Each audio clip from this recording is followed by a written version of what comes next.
Okay, well, I say let's go ahead and get started. Okay, great. And then I always, if I have a smaller group, I like to just hear a little bit about you before I launch in, because it always helps me like tailor and just have a little bit more context. So um, I'd love to hear, like what year you are. Um, I know you're all involved in linguistics, but in different ways. So if you could just tell me, and then maybe just like one thing that you're hoping to get out of today, because I know we're focusing on resumes and cover letters. So like, if there's any initial questions that you have, or um, just anything at all that you're hoping to get out of today. Um, so yeah, let's see, Ed. Uh, can we start with you? Sure. I'm in my 34th senior year, majoring in linguistics. Um, I was hoping to actually get some live views of some of our great undergraduates today. That was one of my main goals. And I was hoping that I would see some students that I've had, like Savannah, but also some from my current class. But mine is an asynchronous class for the 1200. And I can't tell what their schedules are like. I think it was the same with you last semester, Savannah, right? I mean, I get a lot of postings on the discussion boards in the evenings. So I'm assuming that most of my students are just busy with other aspects of life during the middle of the day. Yeah. Well, I'm a major in linguistics. Yeah. Okay, well, thank you. All right, and then let's see, Savannah, do you want to go next? Yeah, sure. So I'm a freshman and I'm majoring in linguistics and in ballet. And I think, well, mostly any like resumes I've done have been like applying for like a college like here or applying for like a dance program. So I guess I don't actually know very much about resumes and cover letters. So that's mostly why I was coming, because whenever it says please like submit a resume or cover letter, I'm always like, oh, I have no idea what to put on there. So yeah. Well, thanks for being here. I was very much in your same position when I was in college. In fact, probably like mostly before I got this job as a career coach. So you're probably ahead even more than you think you are, because you have done a couple of resumes and cover letters. So yeah, thanks for being here. All right, and then Shannon, can you go next? Yeah, so I'm Shannon Barrios. I'm a faculty member and the director of undergraduate studies. And one of my goals was to meet Megan, because I have interacted with her virtually or electronically. And the other is to meet more of our students and find out what they're looking for, what we can do for them. Nice. So I'm glad to see you, Savannah. I'm glad to see you, Stephen. Awesome. And then it looks like we have Stephen. And would you like to jump in and tell us a little bit about why you're here and what stage you're at? Yeah, for sure. Sorry, my webcam isn't working for some reason. I'm working on getting that fixed. But I'm a freshman. This is my first year at the U. I am a major in linguistics, and I've written quite a few, or I've made quite a few resumes in my past, mostly for jobs and auditions. I did a lot of theater in high school, and so I thought I was going to go into being a theater major when I was going into college. So I made lots of resumes for that when I was auditioning for schools. But I am curious as to like how I can better the resumes that I've already been making in my past. I want to be able to have like an awesome resume that people can see and be like, oh, wow, that looks pretty impressive. Even if like the things on there, they don't like love, like, I don't know. I feel like there's some pretty good things that I can learn and take from that hopefully I'll learn in this meeting. So great. Well, thank you so much. I'm so glad you're here, and it's especially nice to meet first year students. So this is good. Like one of our main recommendations is to engage with our Career Center early. and then from there on often. And so, yeah, it's really nice to meet you. And Ed and Shannon, thank you so much for being here. And please do, in addition to Karen, like please do feel free to chime in with your own insights as well from your own careers, and especially with your specialized knowledge in linguistics, your insights are going to be really valuable. So I can share my screen so we can follow along with the slides, and then we'll get started. And just as a little bit about me, so I am Megan and I work in the Career Center as an undergraduate career coach. And I especially work with College of Humanities and students that are still undeclared and that work with the Academic Advising Center. And so I've been in my role almost 4 years now, and I really love it. Yeah, it's kind of nuts how much that time has just flown by. But yeah, and my style is I really like to make these more discussion based, less like me talking at you. And so if you feel like it, I would love to, have your insights and have a conversation today. And then we can, of course, look at the slides as well. So let me just go ahead and share my screen.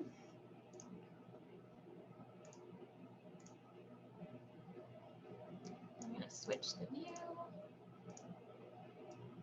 All right, can I get a thumbs up if you can see that? Okay, perfect. And then I will also, I have the chat pulled up just so I can see it. So you're welcome to chime in the chat if you have any thoughts or questions. And then you can also unmute yourself and just chime in too. So today we're gonna focus on resumes and cover letters. And before we get started, I just wanted to share a little bit of general information about our Career and Professional Development Center. We know that's a mouthful, so we oftentimes refer to ourselves as the CPDC or the Career Center. And really, we are the office on campus where you can come as a student and get support during any stage at all of your career journey. And we serve all current students of any major, as well as recent alumni who have graduated within the last 2 years. So we really try and provide you with comprehensive support, whether you're just getting started and are still exploring what kinds of careers you might want to go into because you're not sure, or if you're making progress and getting started on a resume and a cover letter and maybe doing an internship or getting experience. And then also when you're finishing up and are about to graduate and thinking about what your next step might be. So really that's what we're here for. We have a whole team of career coaches and we're all specialized in different areas, but we all serve and work with all students. And so you're welcome to meet with us as many times as you want to. And really our goal and our jobs are not to tell you what to do, because we certainly don't have all the answers. Oftentimes, like each of us knows ourselves best. So really our goal as career coaches is to empower you to take those next steps, talk through your options, and expose you to different resources and examples of what others before you have gone on to do. So that way you have a good set of information to be able to figure out what you're going to do next. So that's just kind of the general overview of our office. You've got the contact information there. So never hesitate to reach out to us. And especially for Savannah and Steven, I highly encourage you to follow us on Instagram if you use it. I know this is a shameless plug, but our Instagram is really great and we have so much good content on there for advice as well as events that are coming up so that you'll be one of the first people to know. And so anyway, feel free to follow us. It's at U of U Careers. Any questions at all about our general office before I get into the topic for today?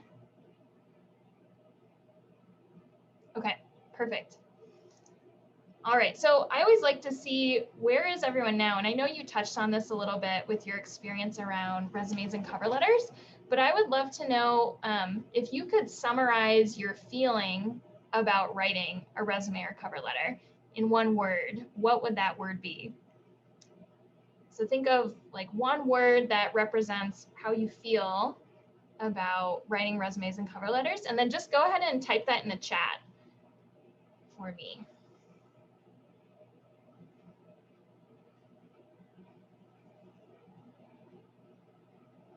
All right, thank you, Karen. So we've got intimidating. Savannah said stressful. Shannon, long ago.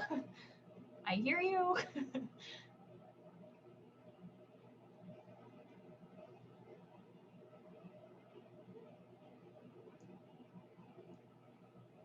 Any other words? I was going to try to make a joke, but I can't beat Shannon. And we have to update ours for the FARs coming right up. So not a resume, but similar. Right. Yeah. Yeah, I mean, I really appreciate your vulnerability and sharing your feelings. I very much resonate with everything you just said. They can be really intimidating, right? There's no right or wrong way to create a resume or a cover letter. There are many different formats they can take. You can style your different content in a variety of ways. But there are some kind of guidelines and main things just to keep in mind that can inform how your resume and cover letter comes to be. So that's really my goal today, is to kind of help you move that meter from feeling intimidated and stressful and maybe like worried or kind of nervous about updating your resume, and like think about how you can feel just a little bit more confident moving forward. So you might not walk out of here feeling fully confident. And in fact, I don't even feel fully confident. It's always a work in progress. So yeah, thank you. And Stephen, I saw you said improving. Shannon, I always obsess over the formatting. Yeah, I very much do the same thing. To me, it's almost like a puzzle, figuring out like how to format everything so that you can draw the reader's eye to exactly what you really want them to notice first. So yeah, thank you so much for sharing with me where you're at right now.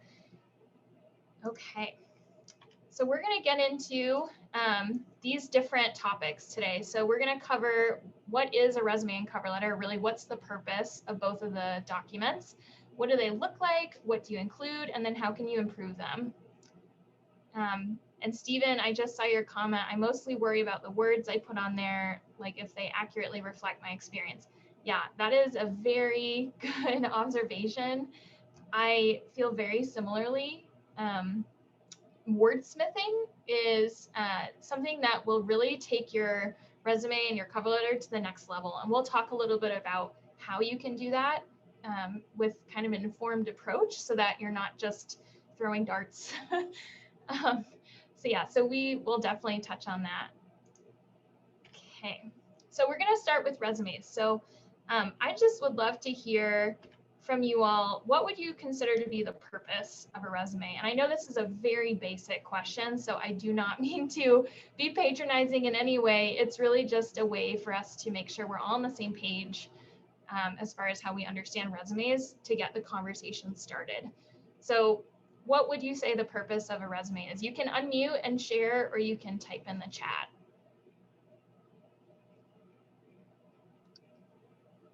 I guess like I would say that it's just kind of like an introduction to like yourself and your experiences, so that you can like know they know if they want you for the job or the whatever position it is.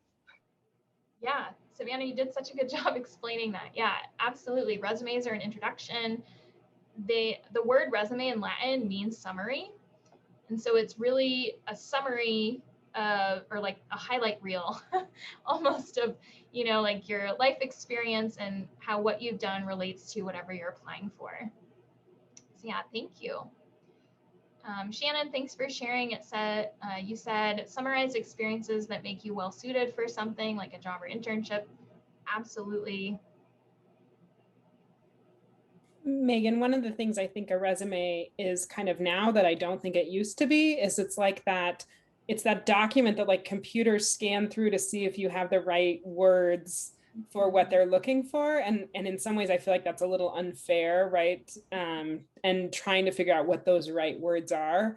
And I feel like that's something that shifted in the last several years. So it's kind of that beginning document that sometimes I think it even is the thing that's like a gatekeeper a little bit. Yeah, absolutely. And we're going to touch on that a little bit today, Karen. So I'm really glad that you brought that up. And yeah, it's becoming a lot more common nowadays for organizations to use artificial intelligence and software programs they've created to do that first scan of any resumes that are submitted to see which ones are the most similar to the job description. And then once you pass through that screening process, then a real human looks at your resume to kind of double check and verify, and then you're selected for an interview. But don't worry, people still get selected for interviews. There are definitely strategies you can use to help you tailor your document to whatever job description it is so that you can bypass those screening software programs, because yeah, they sound scarier than they are. And I like what I'm seeing in the chat here, right? Stephen, I heard you with your comment about you don't want to come across as bragging. I hear that so often, and I completely understand where you're coming from, and I've struggled with that same kind of idea. But I think at the end of the day, the thing that I remind myself about is it's really just sharing what you've done. You're not saying you're the best ever at it. You're not saying you did it better than someone else and, you know, comparing. You're really just sharing information so that someone can get to know you and what you've done. And of course you want to infuse like skills and things in there. But, you know, bottom line, if we don't communicate our value to employers, how will they know that we're valuable, right? So it's, you know, it takes some massaging to kind of sit with that idea, to figure out that perfect harmony between, you know, being confident and saying what you've done versus, you know, saying it too much or not confidently enough. So we can all kind of determine that for ourselves. But I'll show you some examples so you can see what that looks like. And I appreciate all of your sense of humor. So thank you for that. It's always nice to have that these days. So the only thing I would add here is that, you know, the purpose of a resume is to get an interview, right? That's your ultimate goal, is to really impress people to a certain level so that you can then be considered. All right, and so what we're gonna do is there's a log your strengths activity. And it's a really nice kind of intro activity just to help you make a list of what you've done already. And then from all of your experiences in whatever areas, you can then list out what skills you used in each of those experiences to be successful. So it's really just a brainstorming activity. And what it helps you do is kind of get everything on paper, and then you can kind of zoom out and start to see, you know, are there patterns or trends among all the skills you were using? You know, it can help you think about how you might organize your resume into different sections, what bullet points you could write to describe the value you added in each experience. So Karen, thank you for uploading that worksheet for me. So if you'd like to, you're welcome to download that worksheet, and then I can give you just a couple minutes to start jotting down your initial ideas. So are you all able to access that document? And I'll stop screen sharing so you can. There you go.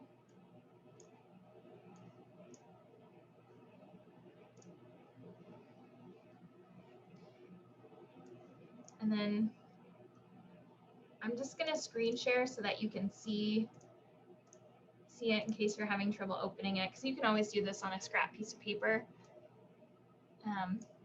And so essentially on the left-hand column, you jot down what experiences you've had. And so like Savannah, this could be anything with ballet, anything with linguistics, anything from high school, because you just started college, anything that you have already accomplished here at the U. Stephen, same thing, right? You could write about your experiences in theater and all of the other things that you've done. So any experience at all, right? And they can include school projects, part-time jobs, volunteer work, freelance or projects you've done on your own, life challenges that you've overcome, as well as, you know, internships, all of those sorts of things. So you just list your experience here, and then you brainstorm what were the skills or qualities or expertise you demonstrated in order to accomplish that experience. So I'll just give you a few minutes to at least brainstorm one experience and some of the skills that you gained.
Okay, let's do like 30 more seconds. These are just initial ideas.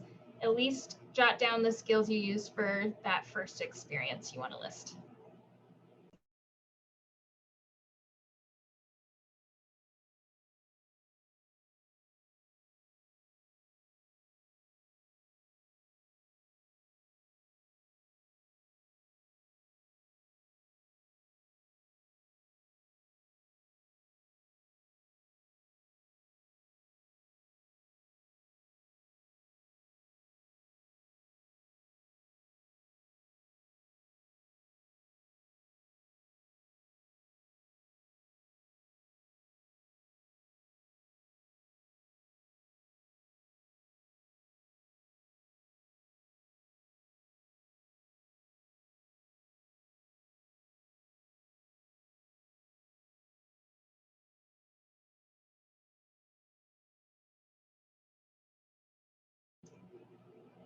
Okay, I'm just checking in.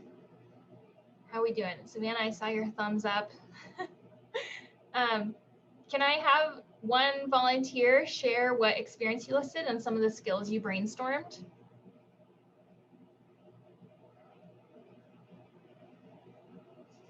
I know, it's always so hard to be like the volunteer. Thank you, Savannah. Okay, I can go. Let's see.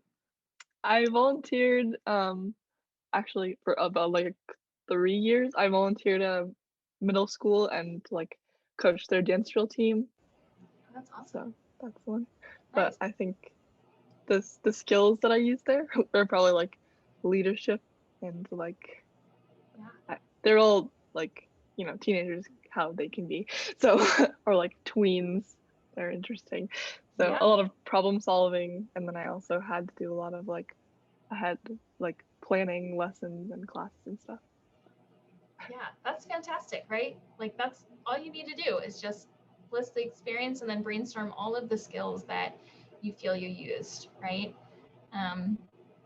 So yeah, thank you for sharing that example. That sounds great. You're right on the money with communication and problem solving and leadership, planning lessons. That's really good stuff.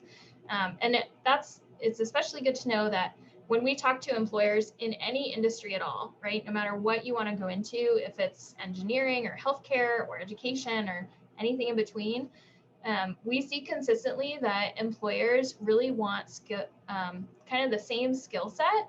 And they oftentimes really want students who are advanced in interpersonal skills. So communication, teamwork, and problem solving and critical thinking are usually the top 3 skills that we hear employers look for.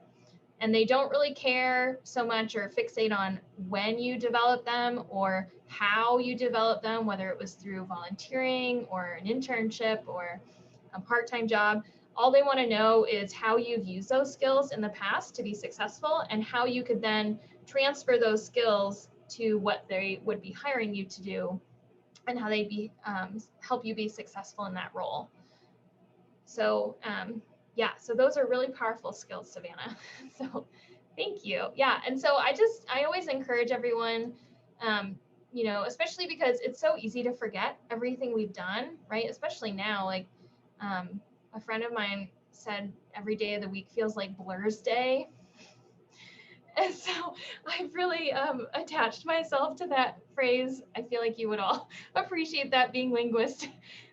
So anyway, I think, it's good to kind of remind yourself to fill out this log your strengths, or, log your accomplishment worksheet at least once a semester at the end, or once a year.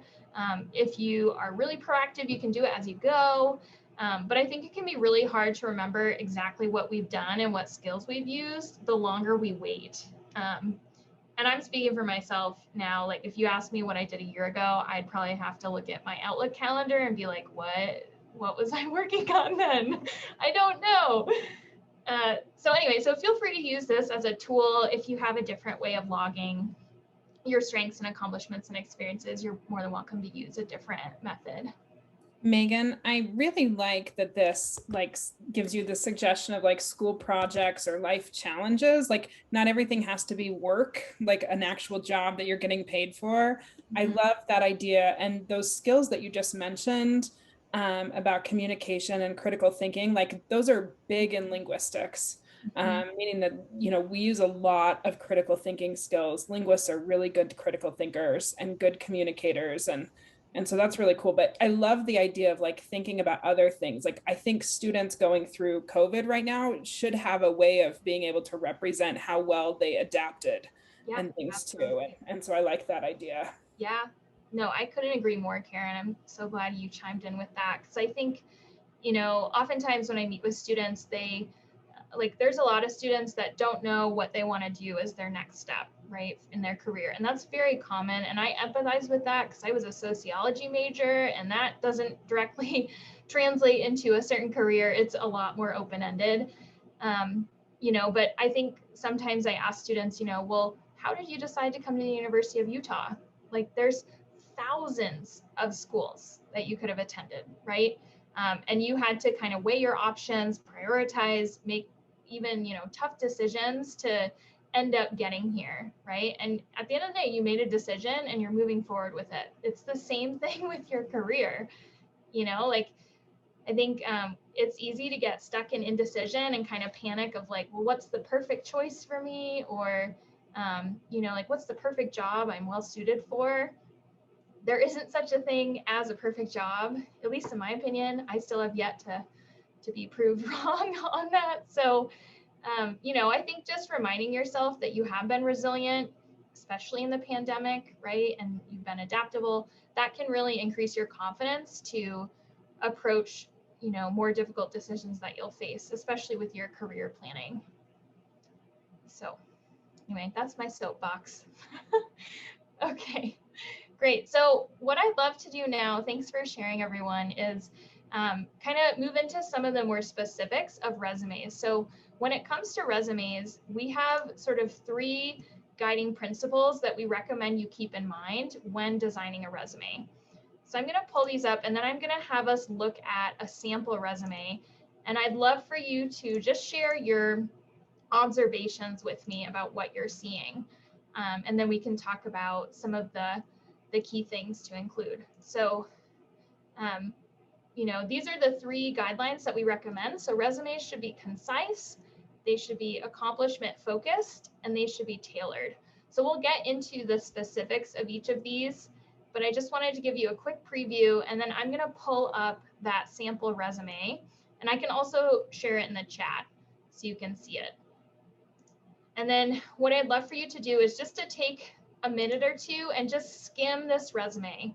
And I'm very happy to share with you that I've met with many linguistics students during my time as a career coach. And so one of them was gracious enough to let me adapt their resume to use it as a sample with you all today. So I've changed their information at their request, but the content of their resume is still true. And so I'd love for you to take a look and just share what your observations are. So I've uploaded that to the chat, and then I will share my screen so that you can also look at it there in case you don't want to pull it up on your own. And this might be kind of small. And so I'm gonna just screen share the top half for a moment, and then I will screen share the bottom. So everyone just take 1 or 2 minutes, glance over it, and then we'll talk about what your observations are.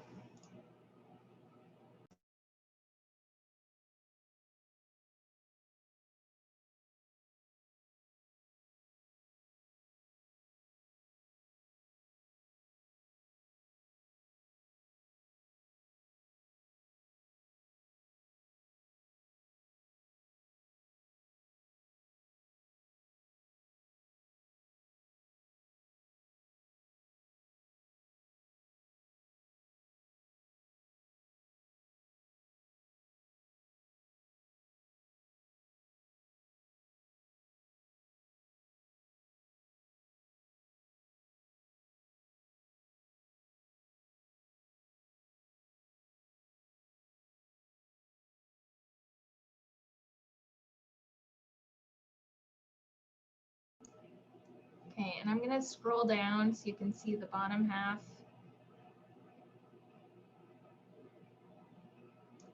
And I'll pause there.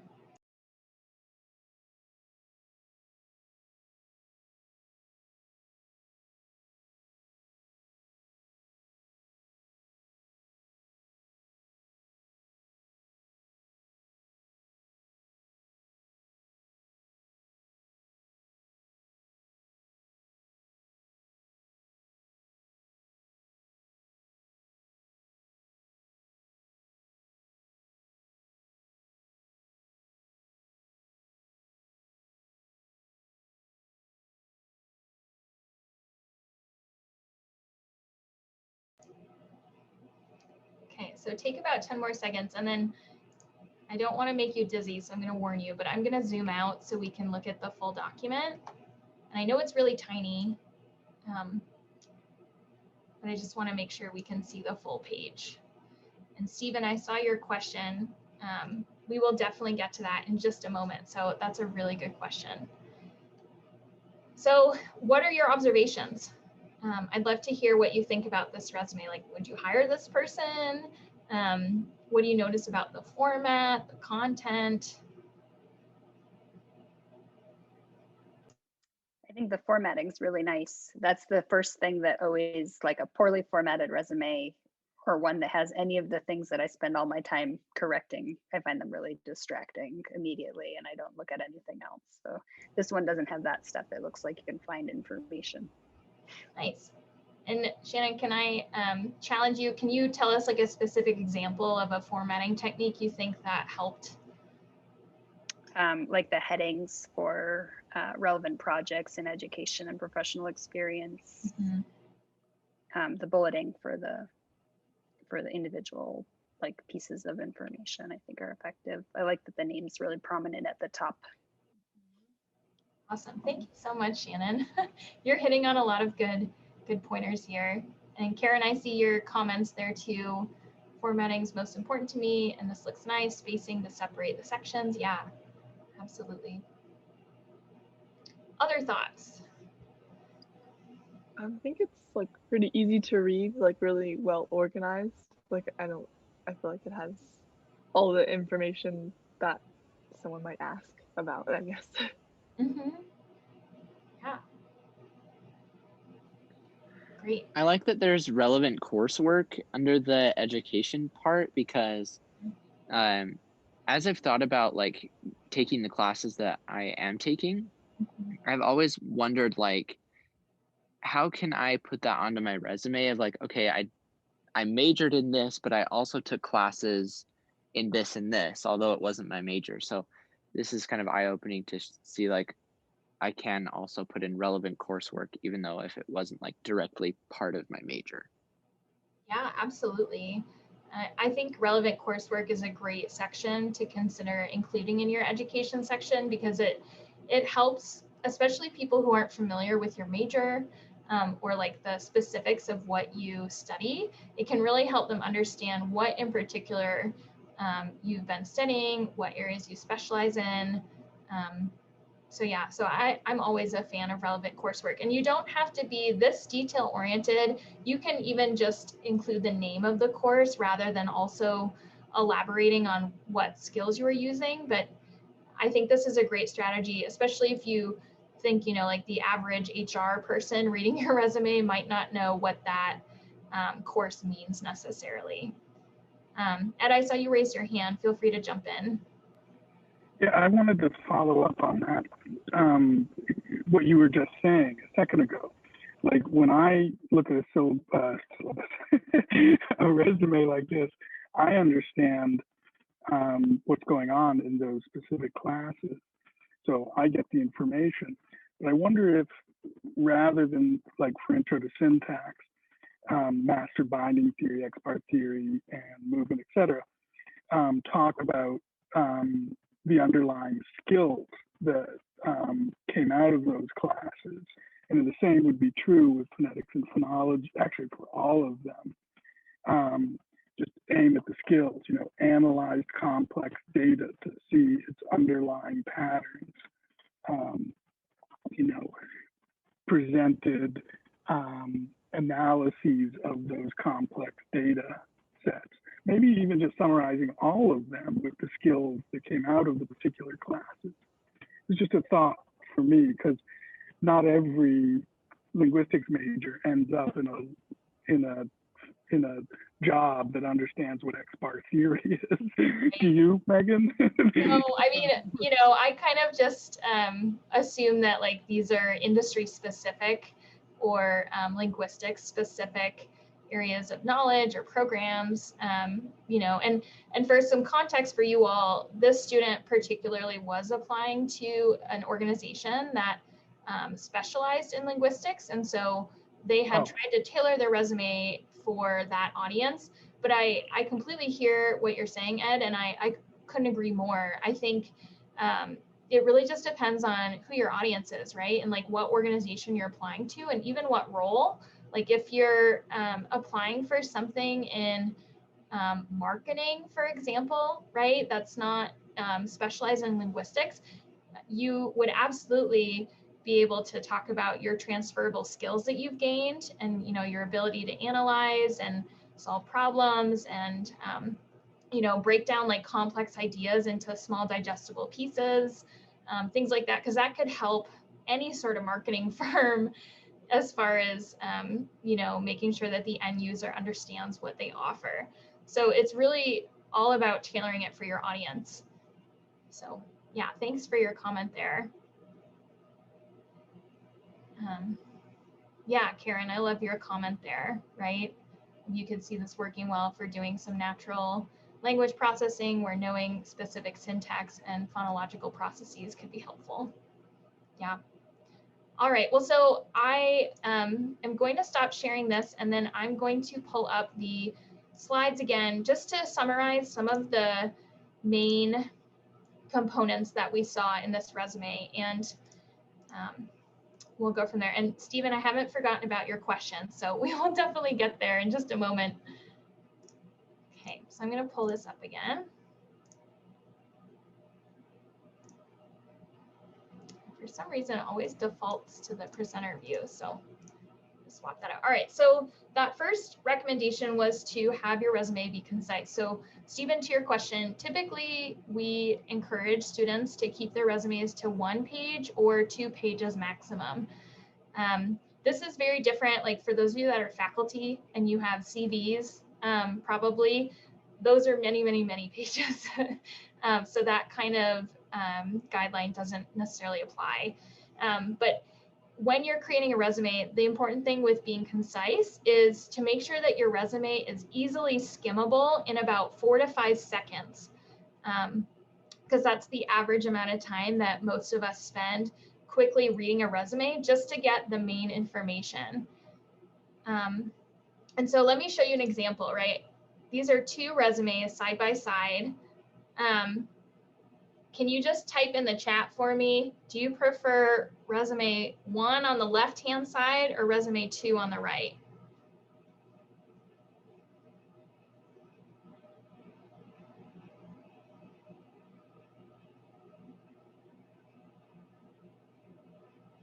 Okay, so Stephen, definitely the right. Yeah, the right. Okay, awesome. So it seems like there's a good consensus here. Yeah, so Stephen, right, like you said, the one on the left is too overwhelming. So there is such a thing as saying too much or having too much content on a resume to the point where, you know, it almost intimidates people from wanting to read it because there's just so much content there that it's like, oh my goodness, I have to read a small novel in order to get through this resume. So the thing to really emphasize here is it's really good to have white space and, you know, adequate spacing in between your sections. You can see here that like the position title and the employer are on the left-hand side, and the position title is bolded so that it visually stands out. And then the dates and locations are all the way on the right-hand margin. This is a very sort of classic way of formatting your main information. And the reason why this is effective is because we read resumes in the US from left to right. And so if you have your most relevant information on the left-hand side, it benefits you. So that's why you want your position and then your organization. And then dates and locations are more like background context to help the reader understand how long you were there, where you were. But those aren't usually the most essential components. So that's why they're on the right-hand margin. And then you have bullet points describing what you did in each of those experiences. So that's really all about being concise. Yeah, and Karen, you made a good point, right? Like there's white space on the right, but the 4 columns is a little bit less appealing to you.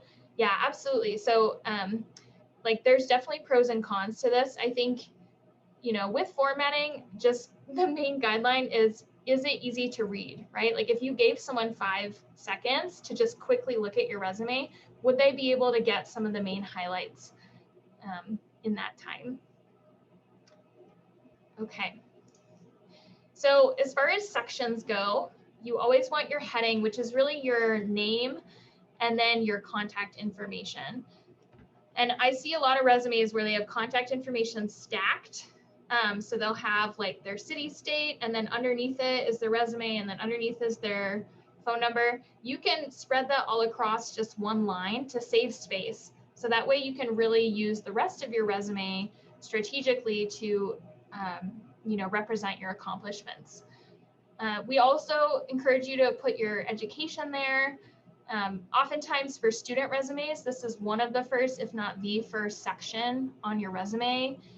And that usually includes your major and what type of degree. So if you're getting a Bachelor of Arts or Bachelor of Science in linguistics, and then the month and year of when you plan to graduate.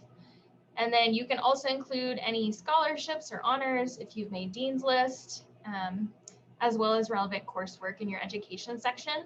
GPA is one of those things where it's kind of, you know, up to you if you want to include your GPA there. It could be your cumulative or your major GPA.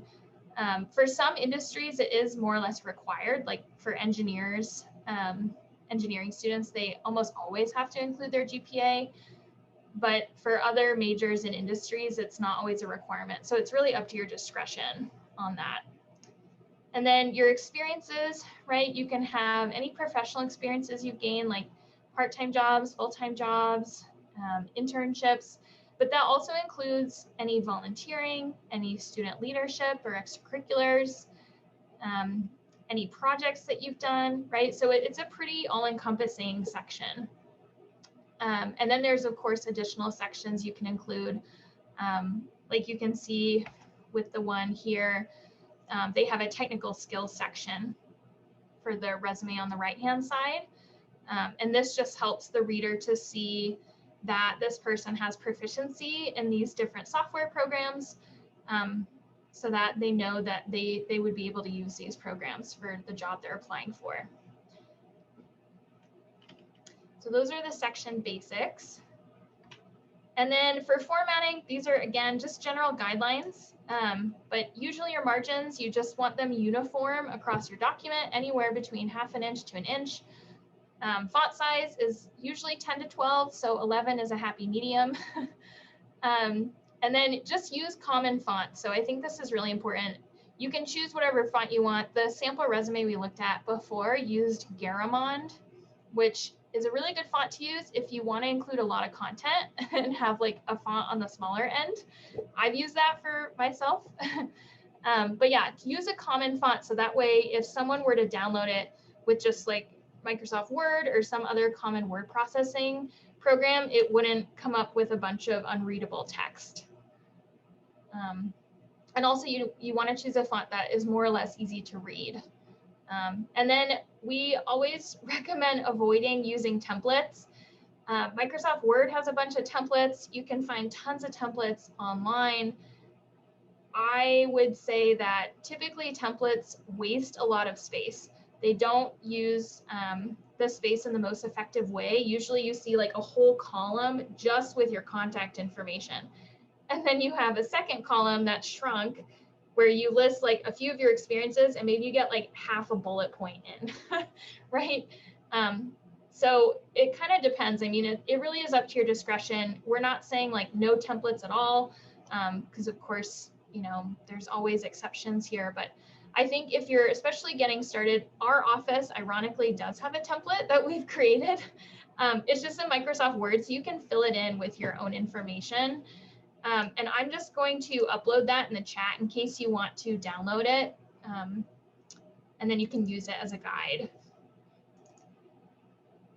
So here is, that's our like kind of standardized resume template. And then we have a sample resume on page 2 that shows you what that would look like if you were to use our template.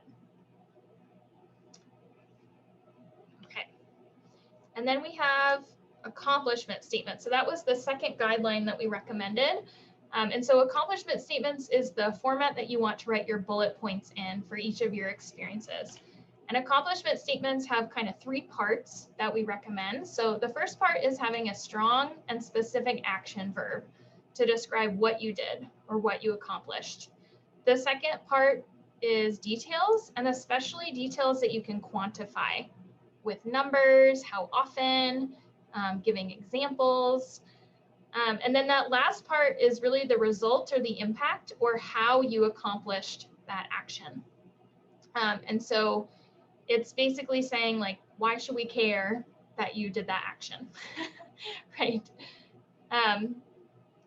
And so you can see that sample bullet point down there at the bottom of the screen. So this one says planned and delivered weekly presentations about healthy study habits and time management that supported 100+ first-year students in achieving academic success.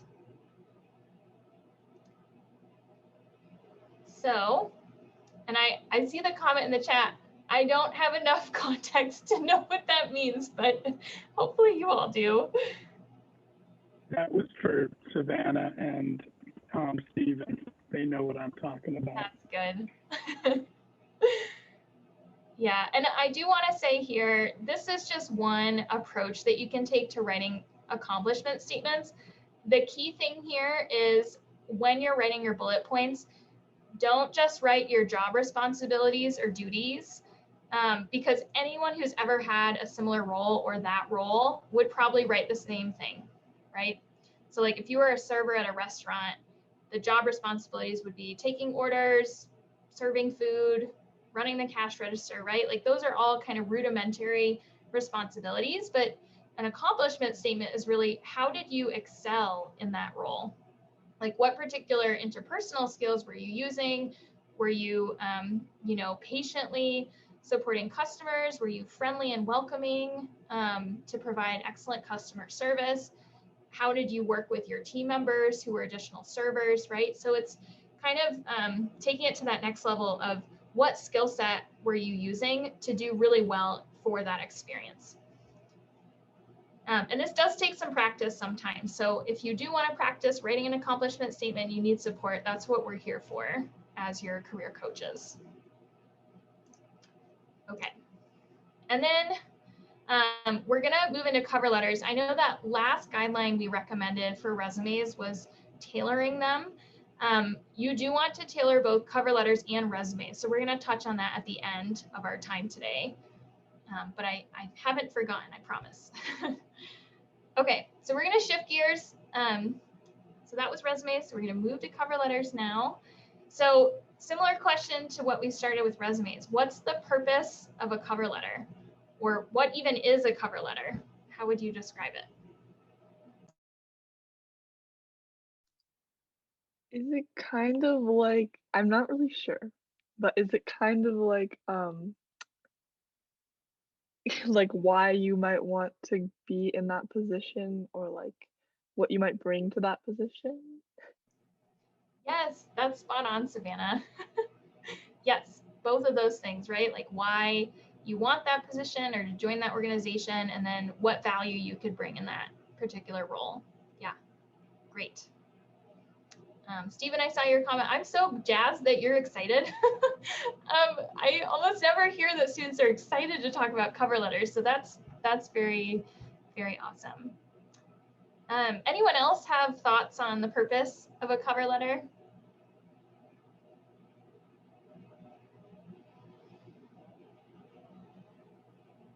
I was just going to say to express interest. I mean, essentially what Savannah said, express interest and then talk about your fit for the position.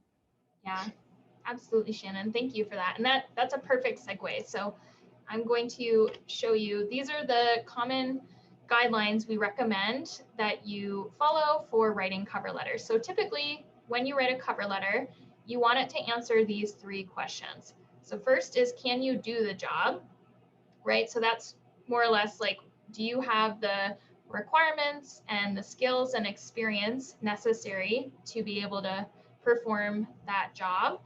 And then the second piece is, do you want the job, right? So like, why are you interested in this company or this organization? You know, like every employer always wants to know, why us? So, you know, you could apply for like any marketing role, for example, but why do you want to join our firm for that, right? Or why do you want this particular position in marketing? And so being specific there is really crucial. And then this last part, it's very nuanced. And so Shannon, I heard you say fit, right? Like you're fit for the role. This is essentially like, what is your fit? So kind of this question of like, can that company see you working with them? If you're applying to a graduate program, right? Like, can that school envision you in their program, right? Like, do you have the skills, the background, the, you know, kind of perspectives, the worldview, anything like that, right? That where they can see themselves working with you, and not only working with you, but enjoying working with you, right? So I know this is super tricky. So another way to describe it for cover letters is that there's really this sort of balance to them. So when you compare a cover letter to a resume is 100% about you, right? All about your education, your experience, everything you've done. Almost nothing, if anything, on your resume speaks to the company that you're applying for or the program you're applying for, right? Whereas your cover letter is this opportunity to say how you match what the company is looking for, and that company matches what you want out of a job and an organization. So it's this kind of 50-50 balance between you and how you're qualified and how you can see yourself working with them, and then also like why you want to work with them, and what you can offer and what they can offer you in return. Okay, so we're going to look at a sample cover letter. And then I'm just going to let you all know in advance, I did not tailor this for a linguist. So it's just really a good way to see, you know, the sample as far as formatting goes. So I'm going to pull this up and I'll share it in the chat again. So give me 1 second.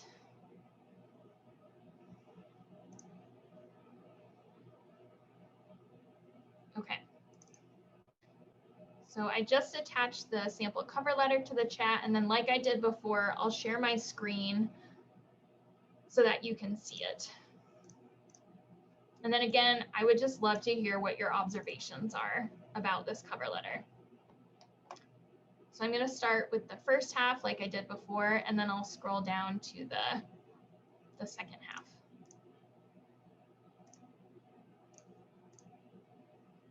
Okay, so take like a minute or 2 to read through this, and I'll mute myself so you have some quiet time.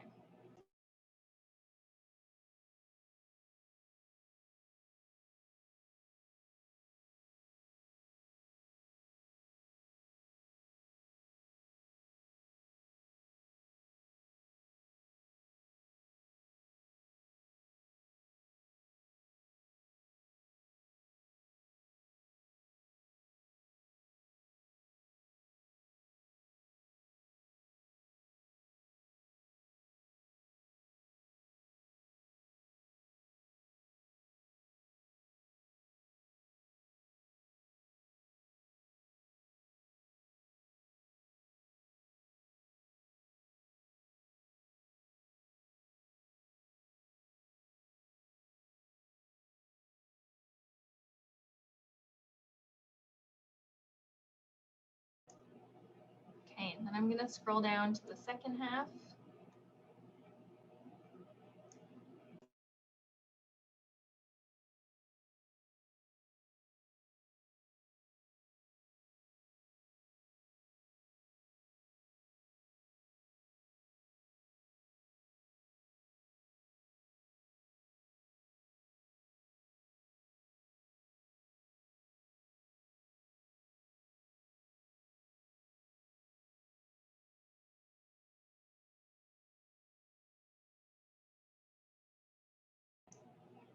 Okay, take about 30 more seconds. And then if you're ready, feel free to throw your comments in the chat. Just any observations that you have. Would you hire this person? What worked, what didn't?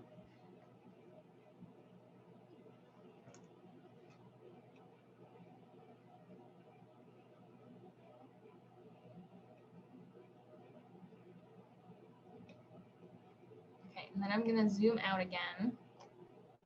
I apologize if that makes you dizzy. I know that's very small, and I saw you squinting. I'm kind of doing the same thing. All right.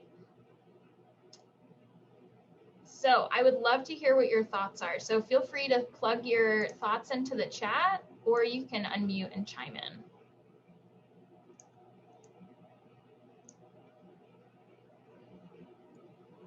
I think it was like good, like how you showed like that little like comparison to resumes and cover letters, with the resume being 100% about you, and then it was a good mixture of being like about this person and about the company that they're like applying for. Thank you, Savannah. Yeah, that's a great observation, right? Like they did talk about the organization. You'll notice in like each of their body paragraphs, their last sentence connects what they've done to what they could do or what they will do in that position. So I can zoom in so you can see it.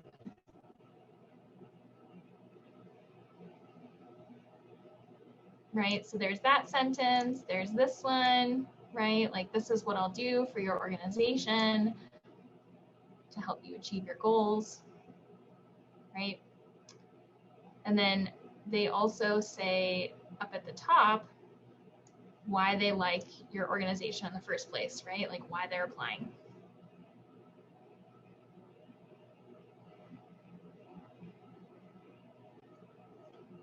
Yeah, thank you, Savannah. Karen, I saw you mentioned you like that they reference the mission statement. Yeah, absolutely. And you shared, I think you should always show you know what is important to the company and that you know what the company does. Yes, absolutely. Both of those things, right? Like, what does the organization do? And then why is that important, right? Yeah, I think especially thinking about like how to write about the employer, Karen, you're right on it, and thinking about finding the mission statement. That's kind of like a good go-to sentence to weave in here somehow of how your values and your interests and your skills align with what they're trying to accomplish as an organization.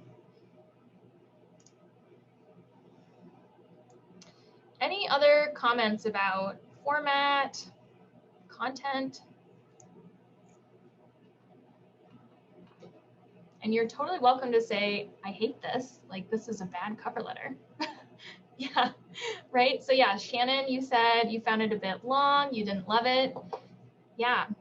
Can you share a little more with us?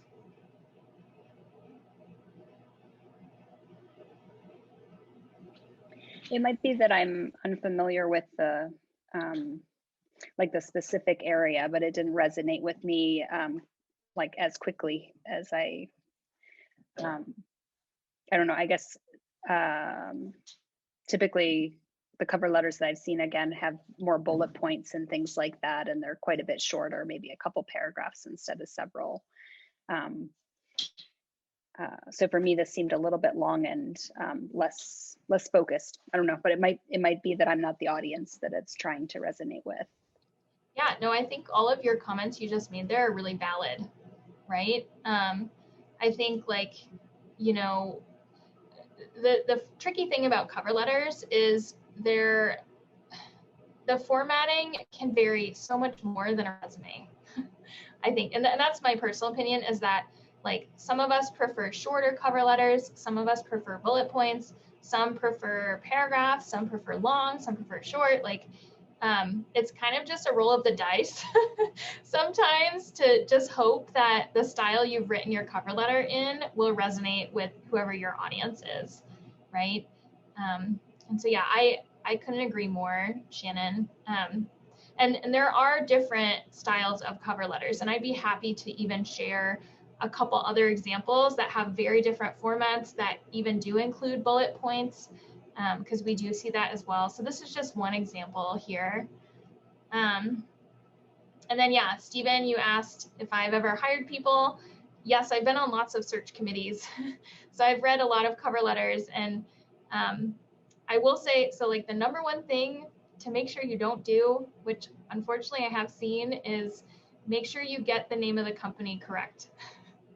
That's like the only thing where, like, if you accidentally say the wrong organization, that's an immediate no in almost all cases, right? And so especially like as you're applying for many different roles, make sure that, you know, you're just proofreading and double checking that you have the right name of the organization, the right person you're addressing it to, the right name of the position. Because I unfortunately have seen that before. Yeah, right. And it can be embarrassing, right? It's like, oh, and I mean, otherwise, like the application can be really good, but it's just so important from the hiring manager's perspective to be able to get those details right. Because it really does reflect your level of interest in the position. I'd also say just anything specific that you can say, like sometimes when there are sentences that are super general of like, you know, I love working with students, I want to work with students. It's like, okay, great, but you can work with students in any office, like at any university or high school, right? Like, why do you want to work with our office to support students? So I think just making sure that you do get at least some detail in there about why that team or why that university, at least, or whatever the organization is. Megan, how do you decide who to address the letter to? Yeah. So when you're looking for jobs, how do you kind of decide, like, whether it's like a hiring committee or a person's name? And do you use, like, here it has their first name, which with the name Pat, I wouldn't know whether to say Mr. or Mrs. Like, how do you make those kind of decisions? Yeah, that's such a good question, Karen. So when it comes to cover letters, you can keep the greeting somewhat general if you don't know the specific person. So a good default is to say, dear hiring manager, dear search committee. You know, you can also address it to the whoever the top position is in HR for that organization. You can also do your research. So I always encourage everyone to do a little bit of research and try to find out who you might be writing your cover letter for as much as you can. And we have it's our job and internship platform. It's called Handshake. And I'm not going to show you like all the details today, but Savannah and Stephen, you both have access to your own Handshake accounts through the university, through our office.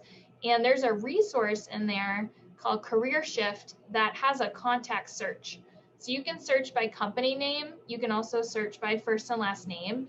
And it will list, if it's publicly available, like on the company website or anywhere else, Career Shift will compile everyone's names and their position titles and even their emails in that resource. So I've used that a ton of times. Also, just going to like the company websites is a great way to do it. Or you can always try and reach out to someone that works there and ask them like, hey, you know, I'm really interested in this position. I'd love to learn more about, you know, what it's like to work in your organization. And also, by the way, like, do you know who I should address this cover letter to? So yeah, when in doubt, it's perfectly fine to say, dear hiring manager. And speaking to your question about like whether to say Miss or Mr., I think the kind of the principle that we adhere to in our office is to never just guess or try to assume what someone's gender identity is these days. And so if you can, just first and last name is probably the safest way to go. So that way you're not making an error there, because sometimes you just don't know, unless like someone has specifically shared their preferred pronouns with you in some way, or that's publicly available. But it's just good to kind of avoid it at this point.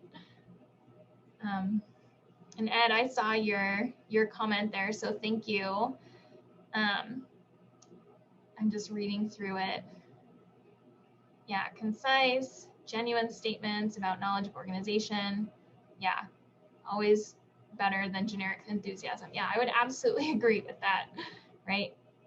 Okay, so I'm gonna just show you, because I know I wanna make sure you get out of here at 5 or even a little earlier.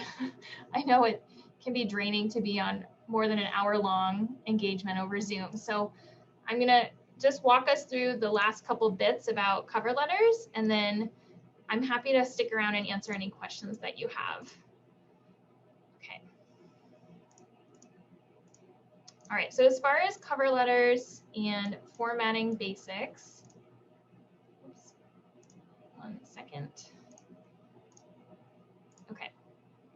So for cover letters, we recommend having the same heading as your resume. Really, your name and contact information, just copy paste it and use the same font, the same margins that you used in your resume, because in some way, it's almost like your personal brand.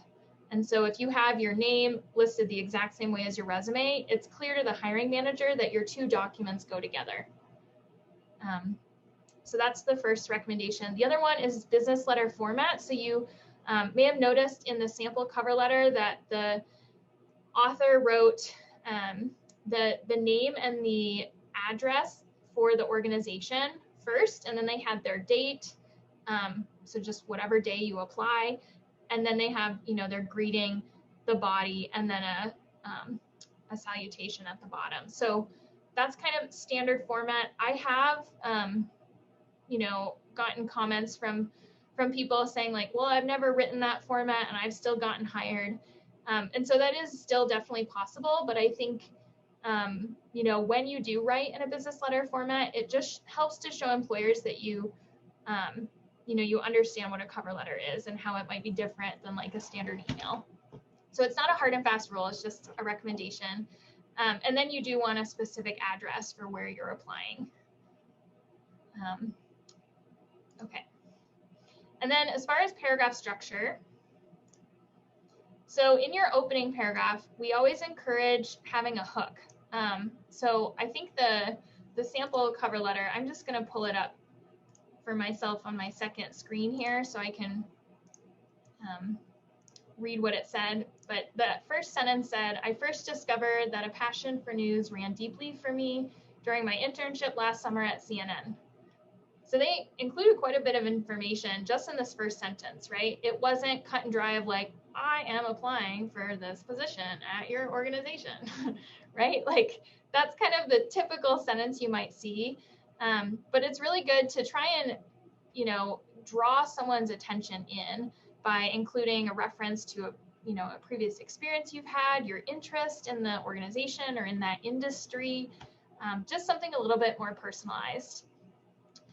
The next thing you want to do is, like we said, include what position you're applying for and also why you want to work for the company in that opening paragraph. And then this is the why question. So I am going to pull up the sample cover letter again just to show you, to me, what the like key sentence here is. And this is basically, you want to share why you feel you could add value to that organization, like why you're the best fit for that position. So that's what we mean by why. But if you look at the sample cover letter, there's one key sentence that almost acts as like a thesis statement, and it's this last sentence in the first paragraph. So the writer has written, there are 3 reasons why they feel they're the best fit. So they've specifically said their communication degree, their newsroom internship experience, and then just their general commitment to the industry. So those are the three main reasons that they feel make them the strongest candidate. So I oftentimes refer to the sample cover letter as the 3 reasons template, because you kind of look at the job description, think about what are the top like 3 to 5 things that they're asking for, and then how do you match what they're asking for, and then you can incorporate those into your cover letter in this way. And then you'll notice in the body, they go into depth about each one. So they mention their communication degree first, so they have a whole paragraph about their communication degree and the classes they've taken, right? And then they list their newsroom internship experience second, and they talk all about their internship second. So it's a very predictable format. Shannon, I heard what you said, like it's hard if you're skimming, you might completely skip over the sentence. So you could instead, you could like bold these reasons if you wanted to, and then have a heading and bullet points for each one below, right? Rather than paragraphs. So that way, like just visually, you can see it more clearly and quickly. Okay, sorry, just pulling up the presentation again. Okay.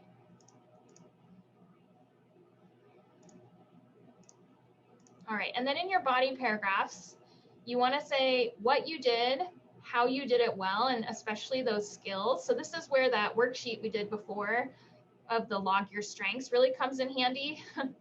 So you can use it almost as, you know, like a inspiration for what, you know, what skills you use to perform that experience really well, and then why should they care? So that really it's that last sentence, connecting it back to what you've done and how you could use your skills to benefit the organization. And then in your closing, just reiterating your interest. This is more or less just a formality, giving a little summary of either your excitement for it or why you feel you're qualified, and then expressing your gratitude for having them take their time into considering you, reiterating your contact information. And then you can also throw in there if, like if you want, right, this is an option, you can say, you know, like, I would love the chance to interview for this position, or like, I hope to hear from you for the opportunity to interview. So that it's being a little bit more direct and assertive, but it also, again, sort of shows your enthusiasm for joining them. Like you're really eager to get an interview. So anyway, so that's an option too. And then this last part is just about being tailored. So this goes for both resumes and cover letters. And this is ATS. Does anyone know what ATS stands for?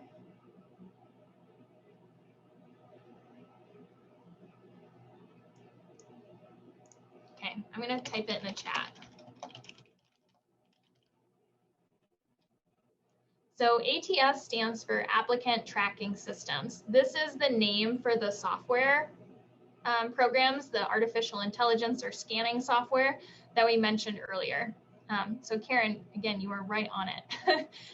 So in order to kind of maneuver around and get through applicant tracking systems, the most important thing you want to do to tailor your resume and your cover letter is to pull out and incorporate exact keywords and phrases from the job description and put them into your resume and cover letter.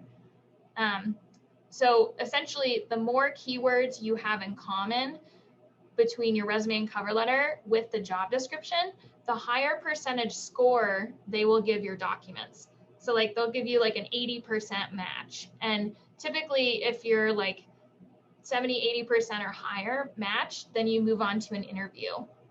Or at least your documents move on so that a real person looks at them after you get through the screening software. So this is why, you know, if you have just one standard resume, emailing it or submitting it to 100 different jobs without changing anything usually doesn't produce great results. So even if it's 20 minutes, right, and you're just looking at the job description, you start to see what are the most commonly repeated keywords. Just make sure you can kind of incorporate them into your bullet points so that you're tailoring your documents specifically to that opportunity. So that's especially how to tailor. Okay, and now we can just open it up to questions. So Shannon, thank you. Good to see you and meet you finally. Yeah, so sorry that I have to run, but Oh, it's you're lovely to fine. meet you. Yeah, And so good to see you, students. Stephen, I can't wait to get to chat more with you as well. And Savannah, glad to see you. Great. So Megan, what you were saying about the applicant tracking system, so utilizing the words from the actual posting, right, is kind of the best way to get around that, or not get around that, but get through that. Yep, exactly. And I'll pop a link into the chat. This is a free website. You can sign up for a free account with any email, and it mimics an applicant tracking system.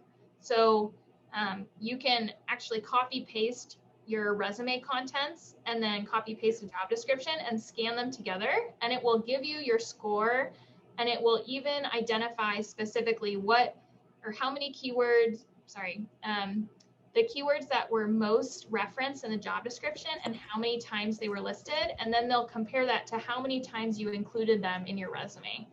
And if you missed any ones, especially ones that were mentioned most often, it'll have a little X there, which is kind of a visual reminder of like, oh, I should include that word in my resume at least once before I apply to increase my score. So it's a really nifty website. It's called JobScan.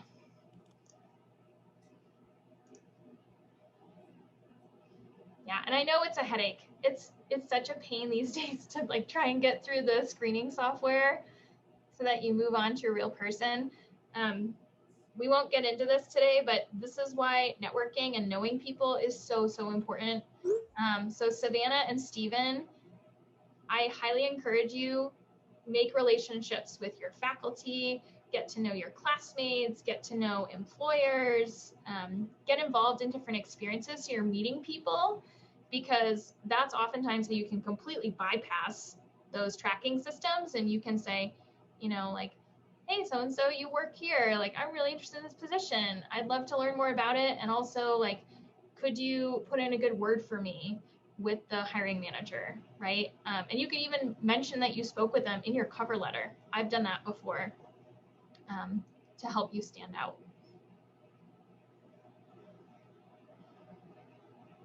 Any other questions?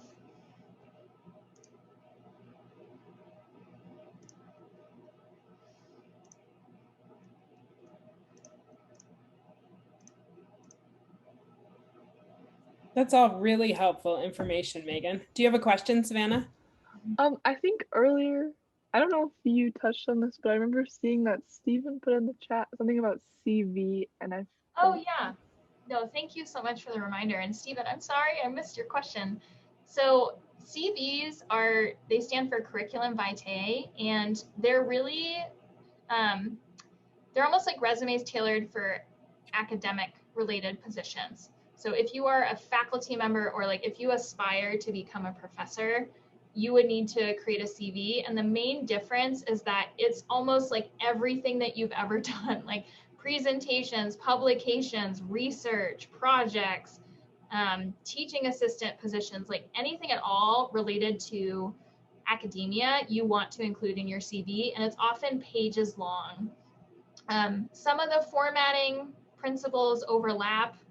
And so if you're applying to industry related positions, right? So like if you want to work with a company, you do not need a CV, you would use a resume. So that's kind of the main distinguishing thing. So that's why we spend so much time talking about resumes, is that usually you don't really get into CV territory until you're already in a graduate program and you're starting to apply for teaching roles. And honestly, your faculty are great resources for CVs. So, you know, tap Ed, tap Karen, tap Shannon, right? And then our office, we also have a team of graduate career coaches. So they work with current students that are in a graduate program or a doctoral program, and they can help you develop a CV. In rare circumstances, if you're an undergrad and you need to create a CV, we can also help you with that. So yeah, so that's a good question. Yeah, thank you for reminder. And Megan, you discussed about kind of helping that student tailoring their resume. So that's a service that your office offers, right? Did Oh, you absolutely. mention yet the services that your office kind of offers? Yeah, so that's a great segue actually, Karen, because I do have one more slide. I know you're probably all exhausted from slides, but I will just show you the highlight reel of what our office offers. So let me just pull this up. So we have two ways that you can get support doing that. So we have a live chat on our website. It's just at careers.utah.edu, and that's available every weekday from 2 to 7 p.m. And so you can have a live conversation with someone about your resume or a cover letter. And you can even provide a job description or whatever description of the opportunity it is that you're applying for, and you can get live feedback on how you can further tailor your documents to that opportunity. So you don't need an appointment for that. It's just kind of a walk-in, like drop-in model. And then we also have appointments with career coaches. So especially as career coaches, we always meet with students, whether they're applying for an internship or a job or even a student leadership position on campus, really whatever it is you want to talk about. And we can talk with you specifically about how to tailor your documents to an opportunity. So yeah, so I really like doing that. It's a lot of fun. So yeah. Okay. Then I just have one other request for you. So our office, we really like to see how we're doing with these workshops, because these workshops are all brand new as of this fall.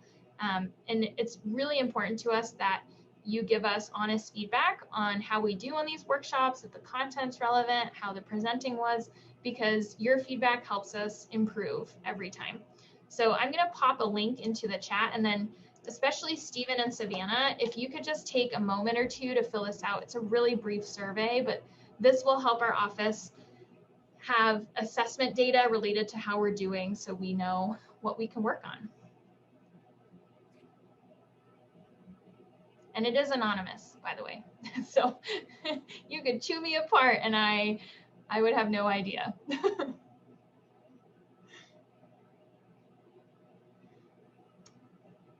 And then if you're kind of feeling overwhelmed of like, oh my gosh, we talked about 1,000,001 things today. How am I supposed to take next steps? Like I have to do all of the things. Here are just some recommended action steps that you can take that are really simple, that'll just help you get started. So I just pasted those into the chat, but you can just start by creating and formatting a resume and cover letter. Savannah and Stephen, it sounds like you already have one or several that you've worked on. You don't need to update those before you come and see us. I think that's a common misconception. Just come see us, like show us what you have. There's no need to update them before you come in, because we can tell you like where you're already in a really good place and then where you can focus your energy as you update it. And then also just, you know, whenever you apply, compare your documents, make sure that you're kind of reaching that 50-50 model, and then just, you know, interact with our Career Center for resume review or a cover letter review.